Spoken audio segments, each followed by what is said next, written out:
Okay, magandang araw po. As requested din nung potential buyer natin ng Switch, ito po yung unit natin na binebenta. So, mabilis lang. As stated po dun sa listing ko is condition 9.8 by 10. Bakit? Kasi wala po kayong makikitang scratch. Noticeable na scratch, wala. Smudges lang yan sa screen bago yung tempered. Sa screen malinis, ikot lang natin. Smudges, tanggalin, kaya nating tanggalin yan sa mga fingerprints. Sa unit mismo,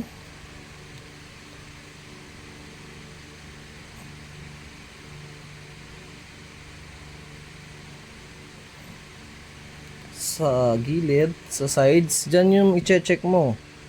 Yung sides, kasi dito baka merong, pagka ang unit is nabuksan, meron pry tool dyan na parang inopen. So, yun yung mga i-check mo kung meron siyang tama dyan. Ibig sabihin, na-open yung unit. So, ito, wala kang makikitang any dents dyan sa mga opening area niya. So, next yung back. As is, parang brand new. Makinis. At saka yung original owner po nito is babae din. So, alam naman natin, pagka babae yan, maingat po talaga sila kaysa sa atin. Maingat din naman tayo. Depende siguro sa lalaki. So, yun yung unit niya. Ngayon, pag nag-check ako ng unit, hindi ko muna tinanggal yung caps kasi gusto kong pakita. Bagay kasi yung caps niya dito sa mismong sa switch. Chine-check ko rin po lagi is yung ilalim, yung analog mismo, kung pudpud na, kasi doon mo makikita kung gamit na yung unit. So as you can see po, ayun yung analog niya. Yung apat na gitling niya is buong buo pa. Same din sa right side. Yun yung mga kadalasan chine-check ko pagdating sa appearance, sa condition ng unit. Kasi doon mo malalaman kung talagang gamit na gamit yung switch. So alam mo na. Kasi as second hand, syempre, noted naman tayo na ang unit is second hand na nating nabili, may gumamit na sa atin. Na ngayon, tayo naman, as seller, kailangan ma-handover ko rin na maayos sa second owner. So, dapat chine-check mo talaga yan. Tsaka ang lahat po ng unit ko, kagaya din sa mga link videos ko sa ibang listing ko, lahat po ng unit pick up po. Hindi po ako nagpapa-shipping. Kasi gusto ko nakikita ko talaga yung unit. Kasi ako rin mahihirapan mag-handover eh. If ever na may kukuha na, so ako magbebenta, kailangan positive 100% sure ako na mabebenta ko kasi maganda yung quality ng binebenta natin. Lahat ng unit ko ganun, ma'am. Wala po kayong makikita ng mga beaters. Sorry ma'am, ako ng ma'am kasi yung potential buyer natin is babae. Pero itong video na to is para sa lahat po. Itetest natin yung unit. So, inclusion nito is original box niya, itong pink. Original charger niya, yung may Nintendo din na engrave. Then, may naka-install na tayong bagong tempered glass dito. Meron tong tempered glass before, kaya sure ka na walang scratch yung screen. Meron din akong photo eh. Yun na yata yung nasa listing ko. So, ako naman, tinanggal ko yung previous kasi tuwing kumuha ako ng unit, tinatanggal ko yung tempered glass. Gusto ko makita yung ilalim eh. Meron naman akong spare dito at saka nag-invest talaga ako ng mga bagong tempered glass para sa unit. So, ganun tayo mag-check. So, yon sa condition niya, 9.8 by 10. Dagdag ko lang, kasama dito is Nintendo na orig na SD card. Yung orig SD card na yon, iba siya sa SanDisk. Ito, intended talaga siya sa Nintendo. Pwede rin naman sa cellphone. Nandito sa box, ilagay natin. Ito, intended din talaga siya sa Nintendo. Okay din naman yung SanDisk, pero mas mahal kasi to eh. Ito siya oh. Oo. Ayan yung kasama niya, 128 gig na Nintendo Switch SD card. Salpak natin, tinanggal ko kasi ayan yung gold niya, kung makikita nyo po, original yan. Wala naman pong fake na ganito Nintendo na brand, kasi hindi rin magpe-fake yung mga company ng ganyan. Gawa ng puro SanDisk kasi yung mga binibili, puro SanDisk yung OEM actually. So yun, re-restart natin to kasi nagsalpak tayo ng SD card. Restart lang natin. Ano pa ba? So, pag nag-check tayo, ituturo ko sa inyo isa-isa. I-post ko lang siguro para di umaba yung video. So, yun, nag-on na. Mabilis naman. Actually, ilang seconds lang. So, makikita mo yung SD card niya. Nandito yan sa details. Ayan, 128. So, nagre-read naman. System memory. Delete mo na lang siguro itong Demon Slayer kasi na-download ko siya. Ayan, nagda-download siya ngayon. So, de-delete mo na lang yan. Nasa loob yata eh. Oo, nasa loob nga yung Demon Slayer. Anyway, matetest natin.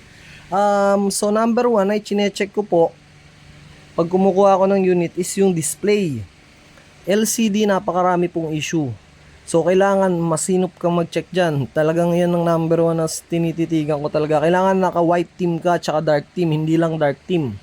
So, sa makikita nyo po sa unit, okay, nasabi ko ba kanina, 100% money back guarantee po ako lagi. Ibig ko sabihin po, kung ano po yung dinedeclare ko dito is yun po ay totoo. If meron pong mali, babalik ko po yung payment nyo, pati po yung pamasahe nyo, i-pick up or yung lalamove fee nyo po. 100% money back guarantee po tayo. May review po tayo na maganda sa Carousel. Meron din po akong Facebook account na lagi kong ino-open sa bumibili. Na i-add ako, legit account, may nagko-comment ng mga relatives ko, etc. So, yun, 100% money back guarantee if mali po yung declare ko sa video ko. Next, so balik tayo. Display ang check mo dyan. Number 1, walang issue. Next, punta ka sa item. Check mo rin yung item. Walang issue. Tama? Next, check mo kung connected sa Wi-Fi. Connected sa Wi-Fi. So, wala kang issue sa mga downloading mo dyan, etc. Next, i-check mo rin kung mag-charge siya. Gamit tayo ng charger ko na Orig Nintendo. Check mo kung kikidlat. Kailangan kumidlat yan. So, console battery is charging. So, ibig sabihin nag-charge siya. May kidlat siya dyan. Okay, so good na tayo doon. Balik natin sa white. Mas maganda mag-check. Sa black, nakita nyo na. Ayan yung black nyo. Wala kang makikitang mapping or any issue. Excuse me. Next natin, mabilis lang para malit lang yung video natin. Balik natin sa white. Punta tayo sa controls. Yung pinaka-importante, isang error na control. Pera po yun. Kaya kailangan i-check mong maigi. Kailangan ma-detect pag nilep mo. So, na-detect. Ang pag-check ganito hindi yung iniikot lang. Kasi pag may stick drip yan, ang pagbalik niyan mabagal. Ganyan, magagagalaw bago pumunta sa gitna. So, dapat pag ginaganyan mo yan, nasa gitna yan and steady. Ikot natin. Pasensya na po kung meron ng mga marunong na sa switch siya. Para to dun sa mga first time lang na bibili ng unit na gusto nilang make sure na yung second hand na bibili nila is walang issue. Kasi syempre, pera din yan. Ang mahal pa naman ang switch natin.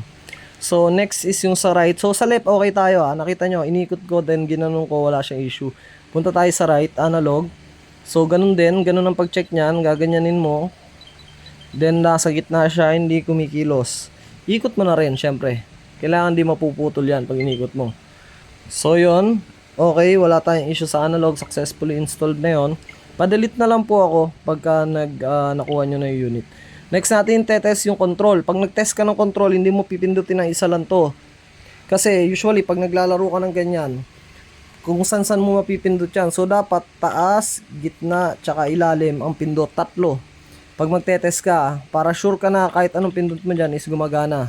Same din dito sa back button niya. Taas, gitna, ilalim.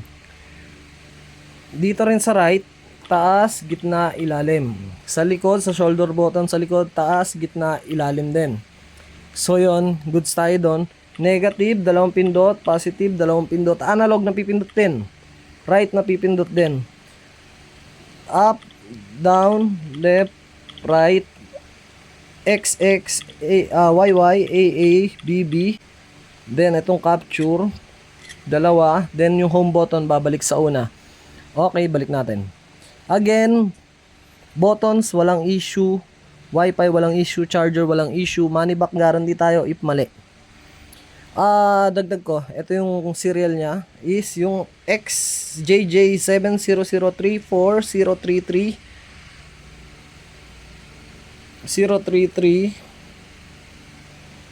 923.